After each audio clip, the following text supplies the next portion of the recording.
Pemirsa, terkait jumlah kunjungan ke Museum Bala Putra Dewa Palembang, diakui Kepala Museum jika hingga saat ini terbilang cukup ramai. Untuk kunjungan sendiri masih didominasi kalangan pelajar.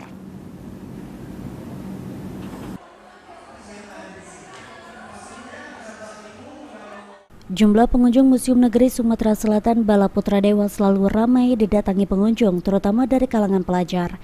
Menurut Chandra Amprayadi, Kepala Museum Negeri Sumatera Selatan Bala Putra Dewa selalu mengalami lonjakan pengunjung, terutama pada saat ada kegiatan yang di museum, bahkan pernah dalam satu hari mencapai 18.000 pengunjung. Chandra menambahkan di Museum Negeri Sumatera Selatan Bala Putra Dewa memiliki koleksi barang-barang bersejarah hasil hibah dari masyarakat.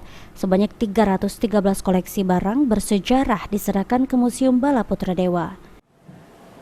Kalau museum ini kelonjakan itu selalu, bukan hari ini aja.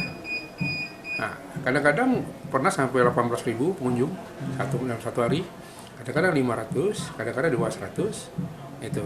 Artinya melihat kondisi. Nah, tidak sama dengan mall. Kalau mall kan setiap hari orang ini.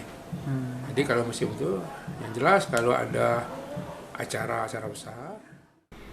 Untuk tahun ini sudah hampir 1.000 barang koleksi bersejarah yang masuk ke Museum Bala Putra Dewa dari hibah masyarakat, sehingga total barang koleksi bersejarah di Museum Bala Putra Dewa sekitar 15 hingga 16.000 barang bersejarah.